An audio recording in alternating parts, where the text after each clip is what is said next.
ठीक है, वो जो हम लोग प्रोटीन तोड़ देता है। हाँ, बहुत बार हम लोग भी ये बहुत बार से नुकसान सहने के बाद सर इसमें ये भी है कि पानी भी मिसयूज नहीं होगा, जितना यूज करना होता है ऑटोमेटिक क्लोज है।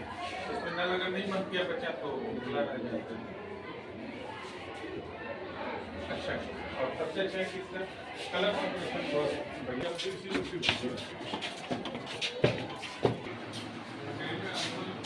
टेक्स्ट बुक भी है, टेक्स्ट बुक का सही हम लोगों ने रखा है। टेक्स्ट बुक का बहुत जरूरत नहीं पड़ता है।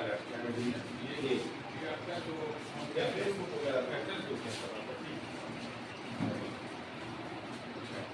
इंसाइक्लोपीडिया के सर अभी हमको नहीं लगता है कि डिग्री कॉलेज में भी होगा।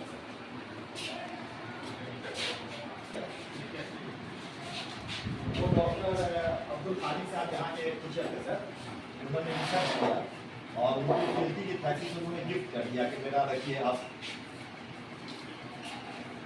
2015 के बाद से सर हमको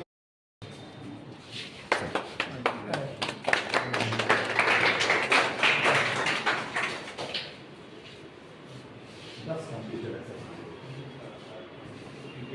और सर वो डेट फैसिलिटी से भी इसको जोड़े हुए हैं। क्योंकि सर मेकअप चेकर लोग यही बैठते हैं रात में, सर 2010 से जो बन रहा है रेगुलर है। शुरू में माध्यमिक का बन रहा था, उसके बाद फिर प्लस 2 का बना दिया गया। जी जी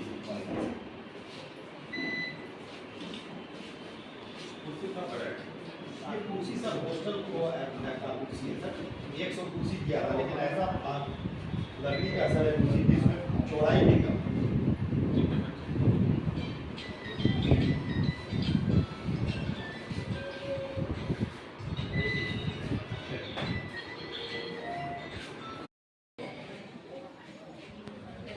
सॉल पोशी करते हुए हमारे प्राचार्य डॉक्टर नदीम अहमद साहब, हमारे सचिव जी हमारे बीच मौजूद हैं। अब प्रबंधकारिणी समिति के सचिव और डॉक्टर ए तहा अध्यक्ष साहब से गुजारिश है कि वो दूसरे साहब को पेश करें। जोरदार ताली।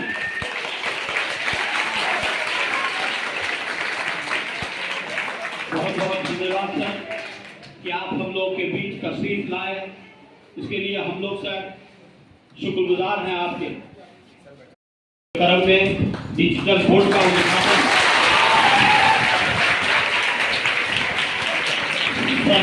हम लोग द्वारा किया गया। सर से गुजारिश है कि डिजिटल बोर्ड को टच करें और विधिवत रूप से उसका उद्घाटन हो और विद्यालय का जो वित्तीय है वो प्रदर्शित हो सके। जोरदार ताली से बहुत बहुत शुक्रिया बच्चों। ये सर एक पीपीटी बनाया है सर,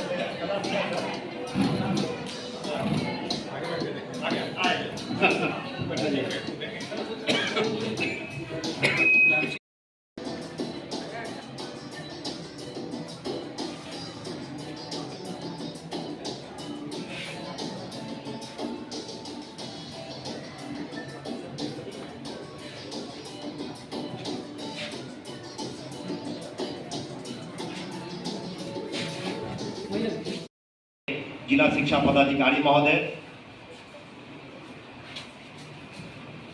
इस विद्यालय परिसर में उनके साथ आए हुए उनके अभिन्न मित्र, जिला शिक्षा पदाधिकारी कार्यालय के बहुत ही योग्य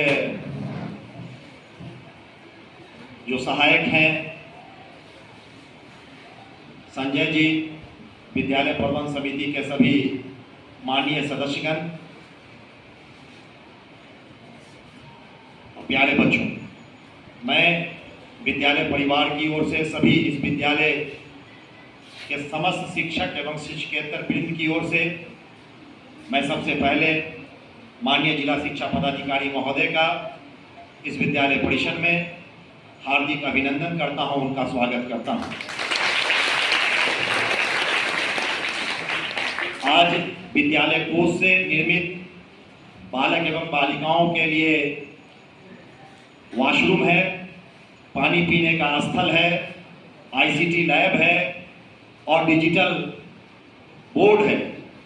इसका उद्घाटन माननीय जिला शिक्षा पदाधिकारी महोदय के कर कमलों द्वारा किया गया है और निश्चित तौर पे आने वाले दिनों में बल्कि कल से ही इसका उपयोग आप लोग अच्छे से कर पाएंगे और डिजिटल बोर्ड की सुविधा प्राप्त सरकारी स्तर के विद्यालयों में से जहाँ तक मेरा अनुभव है कि कटिहार जिला में ये पहला विद्यालय है जो डिजिटल बोर्ड से जहाँ अध्यापन कल से की जाएगी। स्मार्ट क्लास तो सभी विद्यालयों में है, स्मार्ट क्लास से तो आप लोग लाभान्वित हो ही रहे हैं, लेकिन अब डिजिटल बोर्ड की भी सुविधा आप लोगों को प्राप्त है। मैंने क्योंकि माननीय जिला शिक्षा पदाधिकारी महोदय के पास बहुत ही कम समय है, इसलिए चलते चलते भी मैंने उन्हें बहुत कुछ विद्यालय के संबंध में मैंने उन्हें उनके संज्ञान में मैंने ला दिया है कि विद्यालय में अल्पसंख्यक विद्यालय के शिक्षक शिक्षकेतर कर्मियों को वो सभी सुविधाएं प्राप्त है जो राजकीयकृत विद्यालय के कर्मियों को सुविधा प्राप्त है। बल्कि कंपेडियम सर्कुलर ऑर्डर्स की पुस्तकों में हजारों ऐसी चिट्ठियां हैं जो संबोधित है राजकीयकृत अल्पसंख्यक प्रोजेक्ट। लेकिन और कभी भी किसी प्रकार की कोई डिस्पैरिटी और विषमता हमने अपने 32 साल की सेवा में मैंने नहीं देखा। लगभग 32 वर्ष आप लोगों के बीच मैं गुजार चुका हूं, लेकिन 2015 के बाद से छात्र छात्राओं को मिलने वाली सुविधाओं में कटौती हो रही है। और जब मैं व्यक्तिगत रूप से जब मैंने संपर्क किया तो वहां ये बात बताई जाती है कि अभी राशि की कमी है, अगले सत्र में या अगले फेज में आप लोगों को इसका लाभ दे दिया जाएगा। लेकिन अगला फेज वो आया नहीं। अभी भी कुछ दिनों पहले कदवा के शिक्षा मंत्री से उन्होंने बात कराया मुझे, लगभग 10 मिनट शिक्षा मंत्री, इतना समय एक एजुकेशन मिनिस्टर वो भी रुचि लेकर बात करना मुझे बहुत ही अच्छी अनुभूति हुई।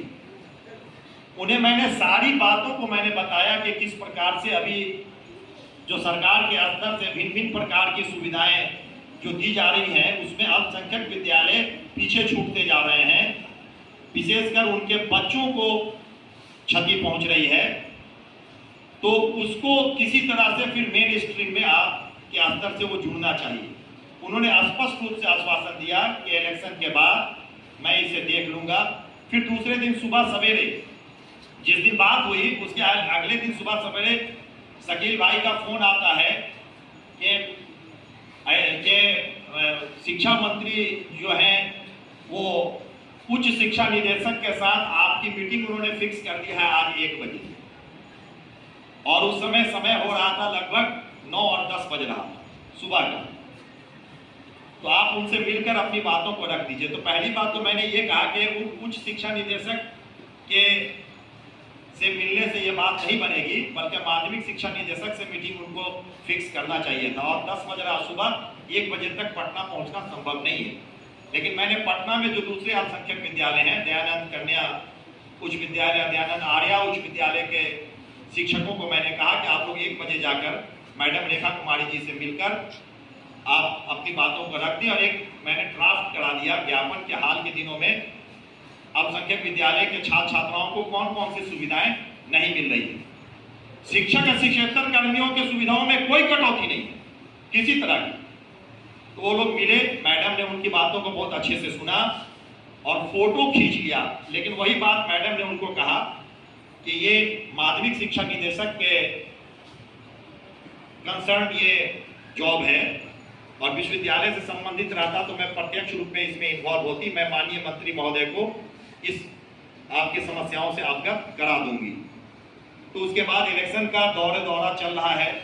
निश्चित तौर पे 4 जून के बाद हम लोग भी एक डेलीगेट के शकल में माध्यमिक शिक्षा निदेशक और अपर मुख्य सचिव से मिलकर अल्पसंख्यक विद्यालयों के संदर्भ में जो हम लोग की आकांक्षाएं हैं, अपेक्षाएं हैं, उनसे निश्चित तौर पे आग्रहपूर्वक उनके समक्ष हम लोग अपनी बातों को रखेंगे। मैं सर ने अपना बहुमूल्य समय दिया इस विद्यालय में, मैं इनके लिए आभार व्यक्त करता हूं। अभी नियमित रूप से नियमित शिक्षक सबसे अधिक इसी विद्यालय में कार्यरत हैं। विद्यालय सेवा बोर्ड से लेते हुए, स्टाफ सिलेक्शन कमीशन से लेते हुए सभी कोटि के शिक्षक यहाँ पर हैं। जब विद्यालय सेवा बोर्ड का विघटन हो गया, स्टाफ सिलेक्शन कमीशन से कंफर्मेशन मिलना प्रारंभ हुआ, नियुक्ति की प्रक्रिया प्रारंभ हुई। उसके बाद निदेशक माध्यमिक शिक्षा जो है वो नियोजित कर्मियों को कंफर्मेशन और अनुमोदन प्रदान करते हैं। तो तीनों ही कोटि के हैं। फिर अभी दक्षता या सक्षमता वाली जो बातें आ रही हैं, तो उसमें अभी अल्पसंख्यक विद्यालय के कर्मियों के लिए उस परीक्षा का आयोजन नहीं किया गया है, लेकिन आश्वासन दिया गया है कि उनके लिए विशेष परीक्षाओं का आयोजन किया जाएगा। तो निश्चित तौर पे हम लोग आशान्वित हैं कि समय समय पर थोड़ी सी वेरिएशंस जो है वो होती रहती है, लेकिन अंतोगत्वा निष्कर्ष जो है वो सुखद ही होता है। तो ये अपेक्षाएं और उम्मीद शिक्षा विभाग से भी है और बिहार सरकार से भी है, क्योंकि मुझे याद है कि स्मार्ट क्लास का जब इनॉग्रेशन होना था 5 सितंबर को, अल्पसंख्यक विद्यालय को छोड़ दिया गया था। उस समय कटिहार में श्री राम सिंह जिला शिक्षा पदाधिकारी हुआ करते थे, पूरे बिहार में छोड़ दिया गया था। अचानक 2 सितंबर को तत्कालीन डीपीओ जो थे स्थापना, वो क्लास का उद्घाटन करेंगे। किसी भी सूरत में 5 सितंबर से पहले आपको क्लास को मैनेज करके सुसज्जित करके स्मार्ट क्लास चालू करना है। और सबसे अधिक शिक्षा विभाग के ही पदाधिकारी और कर्मियों के सहयोग से 2 दिनों में पूरा स्मार्ट क्लास विकसित हो गया। टीवी आ गई, स्मार्ट टीवी आ गई और सारे उपकरण के साथ 5 सितंबर को पूरे बिहार में अल्पसंख्यक विद्यालयों में भी स्मार्ट क्लास जो है वो प्रारंभ हुआ। तो निश्चित तौर पे कहीं ना कहीं ऐसा लगता है कि कम्युनिकेशन गैप है, सक्षम प्राधिकार तक ये संवाद नहीं जा रहा है कि शैक्षणिक परिभ्रमण की राशि अल्पसंख्यक विद्यालयों को बंद कर दी गई है, या और दूसरी जो योजनाएं या कंपोजिट ग्रांट की राशि भी नहीं मिलती है अल्पसंख्यक विद्यालय को कि छात्र छात्राएं जिससे लाभान्वित हों।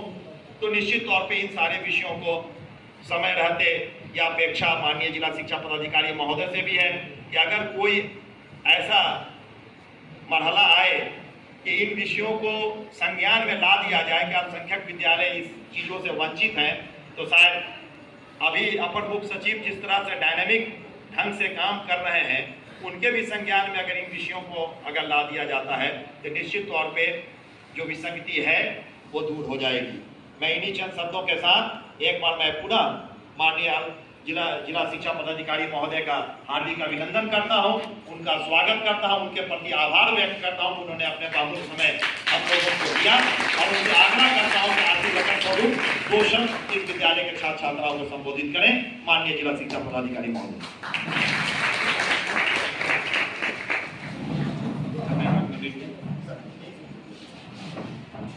विद्यालय के प्राचार्य श्री नदीम जी, इस विद्यालय के प्रबंधन समिति के माननीय सदस्यगण, शिक्षकगण, हमारे समूह बच्चे, छात्र छात्राएं। नदीम जी तो बहुत विस्तृत बोल दिए और सब बातों को उन्होंने रख दिया, मेरे लिए तो कुछ छोड़ा ही नहीं। जैसे सब उद्घाटन भी हो गया और सब सुविधाएं भी इस विद्यालय में पहले से है और मजबूत हो गया। हम सिर्फ एक ही चीज़ कहेंगे आप लोगों को कि विद्यालय में आप आते क्यों हैं, विद्यालय में आप आते क्यों हैं, विद्यालय में पढ़ने आते। तो सभी सुविधाएं अपने जगह पर है, पढ़ाई सबसे इम्पोर्टेंट है। पढ़ाई कभी भी सुविधा के अभाव में कम नहीं हो सकता है, ये इतिहास गवाह रहा है। तो आप लोग पढ़ाई पे हमेशा ध्यान लगाइए। अब स्कूल का समय 6 बजे मॉर्निंग हो गया है, तो आप लोगों को ये चाहिए कि रात को जल्दी से सो जाइए ताकि मॉर्निंग में आपको उठने में दिक्कत नहीं हो। तो रात को टीवी भी मत देखिएगा, जल्दी से सोइएगा, पहला काम करिए। दूसरा, अच्छा नींद नहीं आएगा तो सुबह में उठ नहीं पाइएगा और उठ के अगर नींद पूरा नहीं होगा तो क्लासरूम में ठीक से पढ़ नहीं पाइएगा। ये जरूरी है कि आप लोग टाइम से रात को सो जाइए और टाइम से सुबह में उठ के विद्यालय आइए। दूसरा ये है कि विद्यालय में आने के बाद क्लास में जो आपको पढ़ाया जाता है उसको ध्यान से पढ़िए और विशेषकर जो साप्ताहिक परीक्षा और मासिक परीक्षा आप लोग आयोजित करते होंगे उस परीक्षा में सम्मिलित होइए और अपने को सुदृढ़ करिए। कहते हैं ना कर खुद को इतना ना खुदी को कर बुलंद इतना। हाँ बोलिए खुदी को कर बुलंद इतना पदार्थ से पूछे मतलब आप अपने को इतना मजबूत करिए कि लोग आपसे पूछे कि आपकी मर्जी क्या है। ठीक है, मतलब ये है कि हम और आप यहाँ जितना भी व्यवस्था कर लें, अगर आप पढ़ाई ठीक से नहीं करेंगे तो सारी व्यवस्थाएं कमजोर पड़ जाएंगी। तो हम लोगों को ये जरूरत है कि हम लोगों को ठीक तो इन लोगों को भी छोड़ना होगा ना कि सुबह में 6 बजे आए थे 2 बज गया है, सबको भूख भी लग गया होगा, धूप भी है। दूसरा चीज हम आपसे कहेंगे कि इतना बढ़िया हैंड वॉश स्टेशन बना है, आप लोग लगातार पानी पीते रहिएगा। गर्मी में पानी पीने से तबीयत कम खराब होता है, लू नहीं लगता है। तीसरा है कि घर से आने से पहले कुछ जरूर नाश्ता करके आइए और नाश्ता लेके आया करिए। कुछ नहीं हो तो 1-2 बिस्किट भी रखिए ताकि आपको गर्मी नहीं लगे। पढ़ाई करने के लिए क्या जरूरी है? स्वस्थ रहना। जब स्वस्थ नहीं रहिएगा, 1-2 दिन भी क्लास छूट जाएगा तो पढ़ाई में फिर मन नहीं लगेगा। तो 2-3 चीज़ों को ध्यान में रखिए। पहला कि रात को जल्दी सोना है, दूसरा सुबह उठ के नाश्ता करके आना है, तीसरा कुछ नाश्ता रख लेना है, बिस्किट रख लीजिए, जो मम्मी आपको दे रख लीजिए, बीच में पानी पीते रहिए और फिर यहाँ जाने के बाद इधर उधर नहीं जाके सीधे घर जाइए और शाम को जरूर खेलिए, क्योंकि लोग कहते हैं कि अच्छा स्वास्थ्य होगा तो अच्छा दिमाग उसमें रहेगा। Healthy mind resides in a healthy body. हम लोगों को स्वस्थ रहना पहला शर्त है अच्छा पढ़ाई करने के लिए। दूसरा है कि विद्यालय में बहुत अच्छे काम हो रहे हैं। हमको आज हमको लग रहा था नाम से कि ये MPBA इस्लामिया विद्यालय है तो ये रिलीजियस माइनॉरिटी होगा, लेकिन प्रेजेंटेशन इन्होंने बनाया उससे बड़ा लर्निंग हुआ, ये जान पाए कि एक लिंग्विस्टिक माइनॉरिटी है। तो लिंग्विस्टिक माइनॉरिटी का मतलब 2 तरह का माइनॉरिटी होता है। आप लोग पढ़े होंगे और कॉन्स्टिट्यूशन ऑफ इंडिया का किताब पढ़िएगा, उसमें आर्टिकल 29 और 30 उसको देखिएगा, उसमें 2 तरह की माइनॉरिटी का चर्चा है, एक लिंग्विस्टिक और दूसरा रिलीजियस। तो हम लोग इस विद्यालय में लिंग्विस्टिक माइनॉरिटी हैं। तो जो बच्चे लिंग्विस्टिक माइनॉरिटी ग्रुप के नहीं हैं, मान लीजिए जो हिंदी से बच्चे पढ़े और इस विद्यालय में आए, तो हम इनसे अनुरोध कर रहे थे कि ऐसे सभी बच्चों को उर्दू का बेसिक ज्ञान दीजिए तो ताकि उनका विस्तार हो जाए। जो बच्चे इच्छुक बच्चे अली बेस दे ना पढ़ते हैं हम लोग, तो जो हिंदी भाषी बच्चे हैं अगर वो भी अगर उर्दू सीख जाएंगे तो उर्दू का बोर्ड पे लिखा रहेगा तो पढ़ सकेंगे ना उर्दू में क्या लिखा हुआ है। अभी हम आपके लाइब्रेरी में घूम रहे थे तो आपसे पूछ रहे थे ना कि क्या लिखा हुआ है, तो उतना पढ़ने लायक तो हम लोग हो सकते हैं। तो और नरसिम्हा राव का नाम आप लोग सुने होंगे, हम लोगों के पूर्व प्रधानमंत्री, उनको पता है कितना भाषा का ज्ञान था? 17 भाषा का ज्ञान। तो अगर हम लोग अभी सब लोग तो आप लोग हिंदी इंग्लिश तो जानते ही हैं, अगर उर्दू इस विद्यालय में रह के अगर आप सीख लेते हैं तो 3 भाषा का ज्ञान हो जाएगा। ठीक है, तो जितना अधिक भाषा का ज्ञान होगा आपका व्यक्तित्व उतना निखरेगा, आप उतने चीज़ों को अधिक पढ़ पाएंगे और आपका व्यक्तित्व ही आपकी पहचान है। तो अभी घर जाने का हड़बड़ी होगा, घर जाइए, हम फिर आएंगे। और ये विद्यालय बहुत अच्छा है। नदीम साहब को शुभकामना देते हैं, आपकी टीम को शुभकामना देते हैं और ये अपेक्षा करते हैं डिजिटल बोर्ड आप लोगों के पढ़ने और पढ़ाने का जो क्लासरूम जो ट्रांजेक्शन है उसमें गुणात्मक सुधार आएगा और इसका सकारात्मक परिणाम आने पर आप इसका विस्तार दूसरे क्लासरूम में भी करिएगा, देखिएगा कि बच्चों को इससे लाभ होता है कि नहीं। और कंप्यूटर क्लासरूम में अगर बच्चों का लाभ होता है तो उसका भी विस्तार करिएगा। और जहाँ तक सरकार की तरफ से जो नीतिगत बातें उसमें तो कोई अभी हम टिप्पणी नहीं कर सकते हैं, लेकिन एक बात जरूर है कि सरकार के लिए सभी विद्यालय इम्पॉर्टेंट है, ये विद्यालय भी उतना ही इम्पॉर्टेंट है। और बच्चे तो हमारी एक कल के नागरिक हैं, ये बच्चा कोई सरकारी और गैर सरकारी नहीं होता है, बच्चा जो होता है वो सभी भारत का नागरिक है और सबको मजबूत करने में सरकार की महत्वपूर्ण भूमिका है। तो अभी मंथली एग्जाम का तैयारी चल रहा है ना? कब से परीक्षा है? 9th का 27। इसमें 11th का बच्चा कोई है जो 11th का पढ़ाई शुरू कर दिया? चला गया, कोई बात नहीं। अब जो है ना, जो सरकार कह रही है कि जो बच्चा यहाँ से जैसे आप 10th किए, सभी बच्चों को यहाँ 11th में पढ़ने की व्यवस्था हो जाएगी। अभी प्रिंसिपल साहब कह रहे थे कि हम लोग के यहाँ बच्चा 9th में बहुत है, सीट 11th में कम है। इनको हम जानकारी दे रहे थे कि उतनी सीट आपकी बढ़ जाएगी, तो ये भी बहुत खुश हुए। ऑलरेडी बोर्ड ने निर्णय ले लिया है, तो आपकी जितना बच्चा आएगा उतना आपका सीट बढ़ जाएगा, तो बच्चों को सुविधा होगी और +2 तक की पढ़ाई सभी बच्चे इस विद्यालय में कर सकेंगे। पुनः आपने हमें बुलाया, हम कृतज्ञ हैं और इतना अच्छा विद्यालय और इतनी अच्छी व्यवस्था देख के हम पुनः आप सभी को बहुत बहुत हृदय से धन्यवाद देते हैं।